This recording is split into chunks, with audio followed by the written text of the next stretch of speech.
നമ്മുടെ ഫോണിൻ്റെ battery complaint ആയാൽ അത് ചാർജ് ചെയ്തുകൊണ്ട് മാത്രമേ ഉപയോഗിക്കാൻ കഴിയൂ എന്ന് വന്നാൽ എന്താണ് അവസ്ഥ? പുറത്തിറങ്ങുമ്പോൾ കൊണ്ടുപോകാൻ കഴിയില്ല. ലാപ്ടോപ്പിൻ്റെ ബാറ്ററി കേടുവന്നു, പ്ലഗ് ഉപയോഗിച്ചുകൊണ്ട് മാത്രമേ, ചാർജർ കണക്ട് ചെയ്തുകൊണ്ട് മാത്രമേ ഉപയോഗിക്കാൻ കഴിയൂ എന്ന് വന്നാൽ അതവിടെ വീട്ടിൽ മാത്രം ഉപയോഗിക്കാൻ പറ്റിയ ഒരു വസ്തുവായി മാറുകയാണ്. വിശുദ്ധമായ റമളാൻ മാസം നമുക്ക് ശരിക്ക് റീചാർജ് തരുന്ന, നമ്മുടെ ഈമാനിനെ ചാർജ് ചെയ്യുന്നൊരു മാസമാണ്. ആ മാസത്തിൽ മാത്രം ഒരു ചാർജ് ചെയ്ത് ഉപയോഗിക്കാവുന്ന ഫോൺ പോലെ നമ്മുടെ ഈമാൻ ചാർജ് ആകുന്നു. പിന്നീട് 11 മാസവും ചാർജില്ലാതായാൽ എന്തു പറ്റും? നോക്കൂ, റമളാനിൽ നമ്മൾ ധാരാളം ഇബാദത്തുകൾ അധികരിപ്പിച്ചു. വിശുദ്ധ ഖുർആൻ്റെ പാരായണം, നോമ്പ്, സദഖകൾ, അങ്ങനെ അള്ളാഹുവിന് ഇഷ്ടപ്പെട്ട ഒട്ടനവധി കർമ്മങ്ങൾ അനുഷ്ഠിക്കാൻ നമുക്ക് സാധിച്ചു. നമ്മുടെ വയറിന് മാത്രമായിരുന്നില്ല നോമ്പ്, കണ്ണിനും നാവിനും ഹൃദയത്തിനുമൊക്കെ നോമ്പുണ്ടായിരുന്നു. അതിനെല്ലാം നിയന്ത്രിക്കാൻ നമുക്ക് സാധിച്ചു. അതൊക്കെ ഈ ഒരു വിശുദ്ധമായ റമളാൻ മാസത്തോടു കൂടി അവസാനിപ്പിക്കലാണോ? അല്ല. നോമ്പുകൊണ്ട് അള്ളാഹു ലക്ഷ്യമായി പറഞ്ഞത് ലഅല്ലക്കും തത്തഖൂൻ എന്നാണ്, നിങ്ങൾ സൂക്ഷ്മത പാലിക്കാൻ വേണ്ടി എന്ന്. നോമ്പിലൂടെ ഹലാലായത് തന്നെ വേണ്ടെന്നു വെക്കാൻ നമുക്ക് സാധിച്ചു. തീർച്ചയായും റമളാന് ശേഷവും ഹറാമായത് ഒഴിവാക്കാനുള്ള ഒരു പരിശീലനമായിരുന്നു യഥാർത്ഥത്തിൽ നോമ്പ്. എത്ര കാലമാണ് നമ്മൾ അള്ളാഹുവിനെ ഭയപ്പെട്ട് ജീവിക്കേണ്ടത്? അവനെ പേടിച്ച് തിന്മകളിൽ നിന്ന് വിട്ടുനിൽക്കേണ്ടത് റമളാനിൽ മാത്രം മതിയോ? അല്ലല്ലോ. ഷവ്വാലിലും ഷഅബാനിലും ദുൽഖഅദിലും ദുൽഹിജ്ജിലും എല്ലാം അള്ളാഹു സുബ്ഹാനഹു വതആല നമ്മളോടൊപ്പമുണ്ട്. ഈ അള്ളാഹുവിനെ ഭയപ്പെട്ട് ഹറാമായ കാര്യങ്ങളിൽ നിന്ന് വിട്ടുനിൽക്കാൻ നമുക്ക് സാധിക്കുമ്പോഴാണ് നോമ്പ് റമളാന് ശേഷവും നമ്മുടേത് തുടരുകയുള്ളൂ. ഹറാമായ ഭക്ഷണങ്ങൾ, ഹറാമായ പാനീയങ്ങൾ, അള്ളാഹു അനുവദിച്ചിട്ടില്ലാത്ത കാഴ്ചകൾ, അള്ളാഹു അനുവദിച്ചിട്ടില്ലാത്ത കേൾവികൾ, ഇതെല്ലാം ഒഴിവാക്കാൻ സാധിക്കുമ്പോഴാണ് നമ്മുടെ നോമ്പ് ഫലവത്തായി മാറുക. നമ്മുടെ നോമ്പ് സ്വീകരിക്കപ്പെട്ടിട്ടുണ്ടോ എന്നതിൻ്റെ തെളിവ് കൂടിയാണ് റമളാനിൽ നമ്മൾ ശീലിച്ച ശീലങ്ങൾ നമുക്ക് തുടരാൻ കഴിയുന്നുണ്ടോ, റമളാനിൽ നമ്മൾ ഒഴിവാക്കിയ കാര്യങ്ങൾ നമുക്ക് ഉപേക്ഷിക്കാൻ കഴിയുന്നുണ്ടോ എന്നത് പരിശോധിച്ചാൽ നമ്മുടെ നോമ്പ് സ്വീകരിക്കപ്പെട്ടിട്ടുണ്ടോ എന്ന് മനസ്സിലാക്കാമെന്നാണ് മുൻഗാമികളായ ആളുകൾ നമ്മളെ പഠിപ്പിച്ചിട്ടുള്ളത്. വഅ്ബുദ് റബ്ബക ഹത്താ യഅതിയകൽ യഖീൻ, മരണം വരെ നമ്മൾ അല്ലാഹു സുബ്ഹാനഹു വതആലക്ക് ഇബാദത്തെടുത്ത് ജീവിക്കണം എന്നാണ്. നോക്കൂ, അള്ളാഹു വിശുദ്ധമായ റമളാൻ മാസത്തിൻ്റെ പകലിൽ ഒഴിവാക്കാൻ നമ്മളോട് പറഞ്ഞത് നിങ്ങൾ പട്ടിണി കിടന്നതുകൊണ്ട് മാത്രം കാര്യമില്ല, വയറിന് മാത്രം നോമ്പുണ്ടായതുകൊണ്ട് കാര്യമില്ല. മല്ലം യദഅ ഖൗല സൂർ വൽ അമല ബിഹി ഫലൈസ ലില്ലാഹി ഹാജത്തുൻ ഫീ അൻ യദഅ തുആമഹു വശറാബഹു, അവൻ്റെ ഭക്ഷണവും പാനീയവും ഒഴിവാക്കണമെന്ന് അള്ളാഹ്ക്ക് യാതൊരു ആവശ്യമില്ല. അവൻ്റെ മോശപ്പെട്ട വാക്കും മോശപ്പെട്ട പ്രവർത്തനവും ഒഴിവാക്കിയിട്ടില്ലെങ്കിൽ എന്ന് പറഞ്ഞപ്പോൾ വെറും പട്ടിണി മാത്രമായി എൻ്റെ നോമ്പ് മാറരുത് എന്ന ചിന്തയാൽ നമ്മൾ നമ്മുടെ കണ്ണിനെ നിയന്ത്രിച്ചില്ലേ? നമ്മുടെ നാവിനെ നമ്മൾ നിയന്ത്രിച്ചില്ലേ? നമ്മുടെ ഹൃദയത്തിൽ മോശപ്പെട്ട ചിന്തകൾ വന്നപ്പോൾ നമ്മളതിനെ തടഞ്ഞ് നിർത്തിയില്ലേ? നമുക്ക് നിയന്ത്രണം സാധ്യമായിട്ടുണ്ട്. ഇബാദത്തുകൾ അധികരിപ്പിക്കാൻ കഴിഞ്ഞിട്ടുണ്ട്. വിശുദ്ധ ഖുർആനുമായുള്ള നമ്മുടെ ബന്ധം അത് കൂടുതലായിട്ടുണ്ട്. അല്പമെങ്കിലും പള്ളിയിൽ ഇബാദത്തിൽ ചെലവഴിക്കാൻ സാധിക്കാത്തവരായി നമ്മളിൽ ആരും ഉണ്ടാവില്ല. സാധാരണയേക്കാൾ കൂടുതൽ ജമാഅത്ത് നമസ്കാരങ്ങൾ നമുക്ക് കൃത്യമായില്ലേ? ജമാഅത്ത് നമസ്കാരങ്ങൾ നമുക്കിനിയും സാധിക്കും എന്നത് തന്നെയാണ് ഈ ഒരു മാസക്കാലത്തെ പരിശീലനം നമ്മളെ ബോധ്യപ്പെടുത്തുന്നത്. ഒരു സൈനികൻ, അയാളുടെ കുറഞ്ഞ കാലത്തെ ട്രെയിനിങ് പീരീഡ് ഉണ്ട്. ആ ട്രെയിനിങ് പീരീഡിൽ അയാൾക്ക് ലഭിക്കുന്ന ശക്തമായ കഠിനമായ പരീക്ഷണങ്ങൾ അയാളുടെ സർവീസിൽ നിന്ന് വിരമിക്കുന്നത് വരെയുള്ള അദ്ദേഹത്തിൻ്റെ പ്രവർത്തനങ്ങൾക്കുള്ള കരുത്തുപകരലാണ്.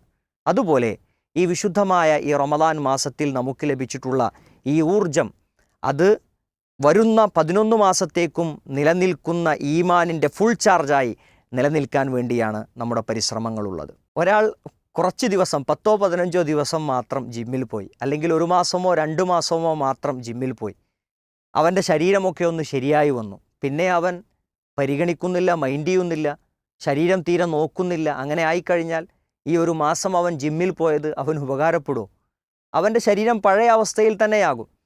റമളാൻ എന്നത് നമുക്ക് കൃഷി ഇറക്കാനുള്ള സമയമാണ്. വിളവെടുക്കാനുള്ള വിളയെക്കുറിച്ച് മോഹിച്ച് സ്വർഗത്തിലെ ഉന്നതമായ പ്രതിഫലം പ്രതീക്ഷിച്ച് നമ്മൾ വിളവിറക്കേണ്ട സമയമാണ് വിശുദ്ധ റമളാൻ. ആ മാസത്തിൽ നമ്മൾ വിളവിറക്കി കഴിഞ്ഞു. ഇനി ബാക്കിയുള്ള 11 മാസവും അതിന് വെള്ളം നനച്ച് നമ്മൾ വളർത്തിക്കൊണ്ടുവരണം. എങ്കിലാണ് നമുക്ക് നല്ല ഫലഭൂയിഷ്ഠമായ കായ്ക്കനികൾ നമുക്ക് ലഭിക്കുകയുള്ളൂ. റമദാൻ ഒരിക്കലും ഒരു സീസണല്ല ഇബാദത്ത് ചെയ്യാൻ വേണ്ടിയുള്ള. റമദാനിൽ മാത്രമല്ല ഇബാദത്തിൻ്റെ സീസൺ ഉള്ളത്. റമദാനല്ലാത്ത മാസങ്ങളിലുള്ള ഇബാദത്തുകൾ തന്നെയാണ് റമദാനിലും നമുക്കുള്ളത്. നോക്കൂ, റമദാനിൽ നിസ്കാരമുണ്ട്. പ്രത്യേകമായ നിസ്കാരം. നമ്മൾ തറാവീഹ് നിസ്കാരം രാത്രി നിസ്കരിച്ചു കഴിഞ്ഞു. രാത്രി ദീർഘനേരം ഖിയാമുൽ ലൈൽ നിന്ന് നമസ്കരിക്കുന്ന ആളുകളെ സംബന്ധിച്ചിടത്തോളം എത്ര പുണ്യമാണ് അവർക്ക് ലഭിച്ചിട്ടുള്ളത് അല്ലേ? വിശുദ്ധ ഖുർആൻ്റെ പാരായണം ദീർഘനേരമായപ്പോൾ നാളെ പരലോകത്ത് ആ വിശുദ്ധ ഖുർആൻ സാക്ഷിയായി വരുമെന്നാണ് നമ്മൾ പഠിച്ചിട്ടുള്ളത്. അള്ളാഹുവിൻ്റെ റസൂൽ സല്ലല്ലാഹു അലൈഹി വസല്ലം പറയുന്നു, വിശുദ്ധ ഖുർആൻ പറയും, ഞാൻ അവൻ്റെ ഉറക്കം കളഞ്ഞിട്ടുണ്ട് എന്ന്.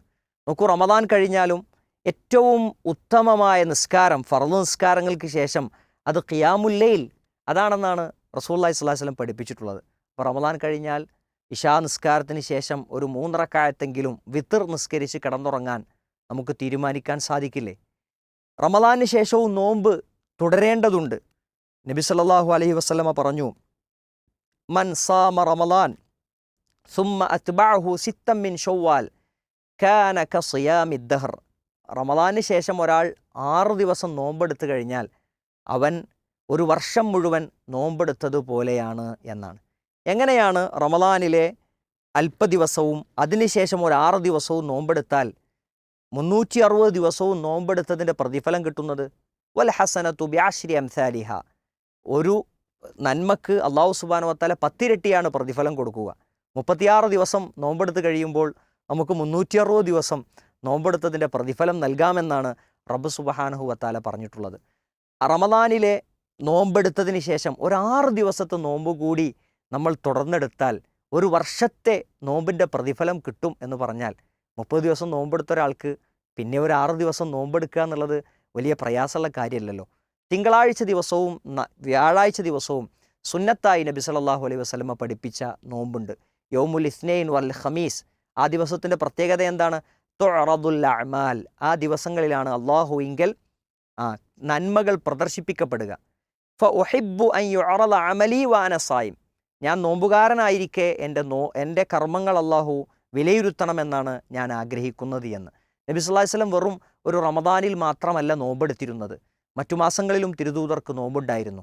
ഏറ്റവും ചുരുങ്ങിയത് റമദാൻ കഴിഞ്ഞുള്ള മറ്റു മാസങ്ങളിൽ ഒരു 3 ദിവസമെങ്കിലും മാസത്തിൽ നോമ്പെടുക്കുക എന്നതാണ് നബി സല്ലല്ലാഹു അലൈഹി വസല്ലം നിർദ്ദേശിച്ചിട്ടുള്ളത്. സിയാമു സലാസതി അയ്യാം, 3 ദിവസം നോമ്പെടുക്കുക എന്നുള്ളത്. മിൻ കുല്ലി ഷഹർ സിയാമുദ്ദഹർ, ഓരോ മാസവും 3 ദിവസം നോമ്പെടുക്കുക എന്നത് ഒരു വർഷം നോമ്പെടുക്കുന്നത് പോലെയാണെന്നാണ് നബി സല്ലല്ലാഹു അലൈഹി വസല്ലം പഠിപ്പിച്ചിട്ടുള്ളത്. നോക്കൂ, നമസ്കാരത്തിൻ്റെ കാര്യത്തിൽ നമ്മൾ സാധാരണയിൽ കവിഞ്ഞൊരു ശ്രദ്ധ സുന്നത്ത് നമസ്കാരങ്ങൾക്ക് നൽകിയിരുന്നു. ജമാഅത്ത് നമസ്കാരങ്ങൾക്ക് പള്ളികൾ നിറഞ്ഞിരുന്നു. മഗ്രിബിന് നോമ്പ് തുറയുണ്ടെങ്കിൽ ധാരാളം ആളുകൾ ആ പള്ളിയിൽ എത്തിയിരുന്നു. തറാവീഹ് നിസ്കാരത്തിന് വളരെ ആവേശത്തോടു കൂടി എത്തിയിരുന്നു. എന്നാൽ ശവ്വാലമ്പിളി മാനത്ത് കാണുമ്പോഴേക്ക് പിന്നീട് പള്ളികൾ ശൂന്യമാകുന്ന ഒരവസ്ഥ അതുണ്ടാകാൻ പാടില്ലല്ലോ. രാത്രി നിസ്കാരത്തിൻ്റെ പ്രാധാന്യം അറിഞ്ഞുകൊണ്ട് തന്നെയല്ലേ നമ്മൾ തറാവീഹ് നിസ്കാരത്തിന് എത്തിയത്. അഫ്ളലുസ് സലാത്തി ബഅദൽ ഫരീദ സലാത്തുൽ ലൈൽ. രാത്രി നിസ്കാരമാണ് ഫർള് നിസ്കാരം കഴിഞ്ഞാൽ ഏറ്റവും ശ്രേഷ്ഠകരമായ ആരാധന എന്നാണ്, ഇബാദത്ത് എന്നാണ്, ഏറ്റവും ശ്രേഷ്ഠകരമായ നിസ്കാരം എന്നാണ് അള്ളാഹുവിൻ്റെ റസൂൽ സല്ലല്ലാഹു അലൈഹി വസല്ലം നമുക്ക് പഠിപ്പിച്ചു തന്നിട്ടുള്ളത്. വിശ്വാസികളായ സദ്വൃത്തരെക്കുറിച്ച് പറഞ്ഞത് കാനൂ ഖലീലം മിനൽ ലൈലി മാ യഹ്ജഊൻ. അള്ളാഹുവിൻ്റെ പ്രീതി കാംക്ഷിച്ചുകൊണ്ട് അവർ നിസ്കാരത്തിലായത് കാരണത്താൽ രാത്രിയിൽ അവർ വളരെ കുറച്ചു മാത്രമേ ഉറങ്ങാറുണ്ടായിരുന്നുള്ളൂ എന്നാണ്. വിശുദ്ധമായ റമദാൻ മാസത്തിൽ ഒരു തവണയെങ്കിലും വിശുദ്ധ ഖുർആൻ പൂർണ്ണമായി പാരായണം ചെയ്യാത്തവരായി ആരും ഉണ്ടാവില്ല. നോക്കൂ, റമദാന് ശേഷം വിശുദ്ധ ഖുർആൻ നമ്മൾ എടുത്തു വെക്കുക, അത് ഷെൽഫിൽ പൂട്ടിവെക്കുക, അല്ലെങ്കിൽ അതിൻ്റെ ആപ്ലിക്കേഷൻ ഇനി തുറക്കാതിരിക്കുക, അങ്ങനെ ഒരു അവസ്ഥ ഉണ്ടാകാൻ പാടില്ലല്ലോ. വിശുദ്ധ ഖുർആൻ നമ്മളെ നേർവഴിയിലേക്ക് നയിക്കുന്ന വേദഗ്രന്ഥമാണ്. ഇന്ന ഹാദൽ ഖുർആൻ യഹ്ദീ ലില്ലത്തി ഹിയ അഖ്വം. ഏറ്റവും ശരിയായതിലേക്ക് വഴി കാണിക്കുന്ന ഒന്നാണ് വിശുദ്ധ ഖുർആൻ എന്നാണ്. അപ്പോൾ നമ്മളെ നേർവഴിയിലേക്ക് കണ്ടു നടക്കേണ്ട ഈ വിശുദ്ധ വേദഗ്രന്ഥത്തെ അവഗണിക്കാൻ നമുക്ക് എങ്ങനെയാണ് സാധിക്കുക? വിശുദ്ധ ഖുർആൻ്റെ പാരായണം ഇനി മാസത്തിൽ ഒരു തവണ നമുക്ക് തീർന്നിട്ടില്ല എങ്കിലും 2 മാസം കൂടുമ്പോഴെങ്കിലും ഒരു തവണ വിശുദ്ധ ഖുർആൻ ഓതി തീർക്കാൻ നമുക്ക് സാധിക്കുമല്ലോ. റമദാനിൽ നമ്മുടെ നാവിന് നോമ്പുണ്ടായിരുന്നു. റമദാൻ കഴിഞ്ഞാൽ പിന്നെ ലൈസൻസ് ഇല്ലാത്ത നാവ് എന്ന് പറയുന്ന അവസ്ഥ നമുക്കുണ്ടാകാൻ പാടില്ലല്ലോ. മൻ ഖാന യുഅ്മിനു ബില്ലാഹി വൽ യൗമിൽ ആഖിർ, അള്ളാഹുവിലും അന്ത്യദിനത്തിലും വിശ്വസിക്കുന്നവരാരാണോ ഫൽയഖുൽ ഖൈറൻ ഔ ലിയസ്മുത്, അവൻ നല്ലതു പറയട്ടെ അല്ലെങ്കിൽ മിണ്ടാതിരിക്കട്ടെ എന്നാണ് നബി സല്ലല്ലാഹു അലൈഹി വസല്ലം പറഞ്ഞത്. നോമ്പിന് നമ്മളോട് തർക്കത്തിന് വന്നയാളോട് നമ്മൾ എന്താ പറഞ്ഞത്? അനസ്വായിം, ഞാൻ നോമ്പുകാരനാണ്, ഇപ്പം തർക്കത്തിന് ഞാനില്ല എന്നാണ്. ഗീബത്തുകൾ പറഞ്ഞാൽ, പരദൂഷണം പറഞ്ഞാൽ, കളവ് പറഞ്ഞാൽ എൻ്റെ നോമ്പ് നഷ്ടപ്പെടും എന്ന് നമ്മൾ മനസ്സിലാക്കി. ഈ കളവ് പറച്ചിലും ഗീബത്ത് പറച്ചിലും റമദാനിൽ മാത്രമാണോ കുറ്റകരം? അല്ലല്ലോ, റമദാൻ കഴിഞ്ഞാലും നമ്മുടെ നാവിന് നോമ്പുണ്ടാകണം. ഹറാമായ കാര്യങ്ങളിൽ നിന്ന് വിശുദ്ധ റമദാൻ മാസത്തിൽ നമ്മൾ വിട്ടുനിന്നു. നമ്മുടെ മൊബൈൽ നമ്മൾ ശുദ്ധീകരിച്ചു. അല്ലാഹു സുബ്ഹാനഹു വ തആല എന്നെ കാണുന്നുണ്ട് എന്ന ബോധ്യമായിരുന്നു നമ്മളെ ഈ നന്മയിലേക്ക് നയിച്ചത്, തിന്മകൾ ഒഴിവാക്കാൻ നമുക്ക് പ്രേരണ നൽകിയത്. എന്നാൽ അല്ലാഹു സുബ്ഹാനഹു വ തആല റമദാനിൽ മാത്രമല്ലല്ലോ നമ്മളെ നോക്കുന്നത്, റമദാൻ കഴിഞ്ഞാലും അല്ലാഹു നമ്മളെ കാണുന്നില്ലേ? ആ അല്ലാഹുവിനെ ഓർത്ത് ഭയപ്പെട്ട് സ്വകാര്യത്തിൽ നമ്മൾ ചെയ്തുകൊണ്ടിരിക്കുന്ന തിന്മകൾ ഉപേക്ഷിക്കാൻ നമുക്ക് സാധിക്കുകയില്ലേ? ഹറാമായ സൈറ്റുകളിലേക്ക് സെർച്ച് ചെയ്ത് കയറി അശ്ലീലതകൾ ദർശിച്ചിരുന്ന ആളുകൾ, നോമ്പല്ലേ, ഞാനൊരു നോമ്പുകാരനല്ലേ, ഞാൻ എങ്ങനെ അത് കാണും എന്ന് വിചാരിച്ച് ഒഴിവാക്കി. നമ്മുടെ കണ്ണിന് നോമ്പുണ്ടായിരുന്നു. ഖുല്ലിൽ മുഅ്മിനീന യഗ്ദൂ മിൻ അബ്സാരിഹിം, അവരുടെ കണ്ണുകൾ താഴ്ത്തണം എന്നത് വിശ്വാസികളോട്, മുഅ്മിനീങ്ങളോട് കൽപ്പിക്കണം എന്ന് പറഞ്ഞ ആ അള്ളാഹുവിൻ്റെ വചനം കേട്ടുകൊണ്ട് നമ്മൾ കണ്ണിനെ ഹറാമിൽ നിന്ന് മാറ്റി നിർത്തി. നമ്മൾ കാണണ്ടെന്ന് വിചാരിച്ചു. ഹറാമായ കാഴ്ചകൾ നമ്മുടെ മുമ്പിലുണ്ടായിരുന്നു. വേണ്ട, എനിക്ക് നോമ്പാണ് എന്ന് ഞാൻ ചിന്തിച്ചു. നോക്കൂ, നോമ്പുകാലത്ത് അല്ലാത്തപ്പോഴും ആ നിഷിദ്ധമായ കാഴ്ചകൾ നിഷിദ്ധം തന്നെയാണ്. അപ്പോൾ അത് കണ്ണിൻ്റെ നമ്മുടെ നോമ്പ് റമദാൻ കഴിഞ്ഞാലും നമുക്ക് തുടരാൻ കഴിയണം. ഏറ്റവും അധികം ആളുകൾ നരകത്തിലേക്ക് മുഖം കുത്തി വീഴാൻ കാരണമാകുന്നത് അവരുടെ നാവാണ് എന്നാണ് റസൂലുള്ളാഹി സ്വല്ലല്ലാഹു അലൈഹി വസല്ലം പഠിപ്പിച്ചത്. ഈ നാവ് കാരണത്താൽ നമ്മൾ അല്ലാഹു സുബ്ഹാനഹു വ തആലയുടെ ശിക്ഷയുടെ കേദാരമായ നരകത്തിലെത്തിപ്പെടരുത് എന്നതിൽ നമുക്കൊരു നിർബന്ധമുണ്ടാകണം. റമദാനിൽ ഒട്ടനവധി പാവങ്ങളെ നമ്മൾ സഹായിച്ചു. നമ്മുടെ നോമ്പിൻ്റെ ഒരു നേട്ടമായിരുന്നു അത്. നോമ്പുകാരനായിരിക്കെ സ്വതക്കകൾ നമ്മൾ കൊടുത്തു. റസൂലുള്ളാഹി സ്വല്ലല്ലാഹു അലൈഹി വസല്ലമയും ഒരു വീശിയടിക്കുന്ന കാറ്റ് കണക്കെ റമദാനിൽ സ്വതക്കകൾ നൽകിയിരുന്നു. റമദാൻ കഴിഞ്ഞപ്പോഴേക്കും ദരിദ്രരൊക്കെ ഇല്ലാതായോ? പാവപ്പെട്ട ആളുകളൊക്കെ പിന്നെ റമദാനിലെ ദാനങ്ങൾ സ്വീകരിച്ച് അവരൊക്കെ പണക്കാരായി മാറിയോ?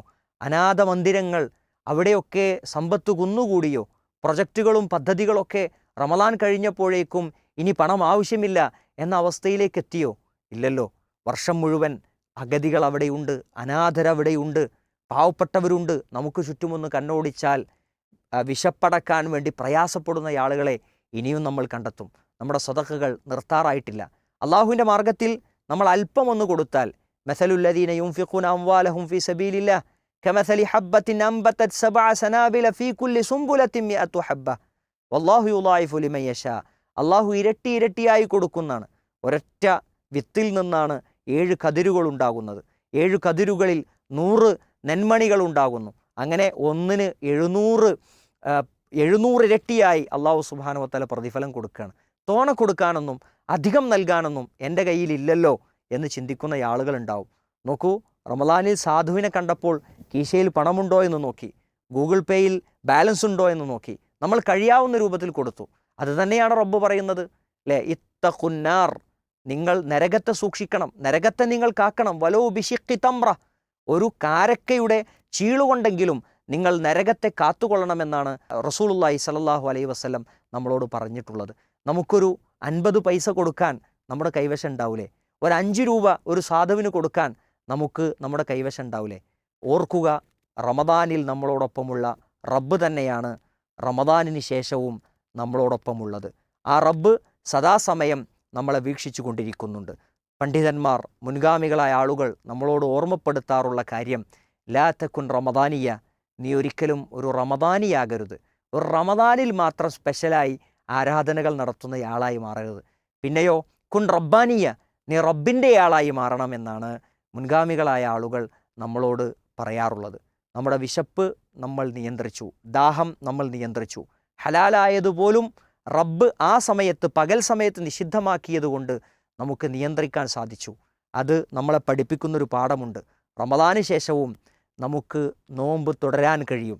കണ്ണിൻ്റെയും നാവിൻ്റെയും കൈകാലുകളുടെയും ഒക്കെ നോമ്പ് വിശുദ്ധ റമദാനിന് ശേഷവും നമുക്ക് തുടർത്താൻ കഴിയുമെന്ന ഒരു ശക്തമായ സന്ദേശമാണ് ഈ വിശുദ്ധമായ റമദാൻ മാസം നമ്മളെ പഠിപ്പിച്ചിട്ടുള്ളത്. നമ്മുടെ ഹൃദയം ശുദ്ധീകരിച്ചുകൊണ്ട് റബ്ബിലേക്ക് കൂടുതൽ അടുക്കാൻ നമുക്ക് സാധിക്കേണ്ടതുണ്ട്. കാരണം നമ്മൾ പരലോകത്ത് അള്ളാഹുവിനെ കണ്ടുമുട്ടുമ്പോൾ ശുദ്ധമായ ഹൃദയത്തോടു കൂടിയാണ് നമുക്ക് കണ്ടുമുട്ടാനുള്ളത്.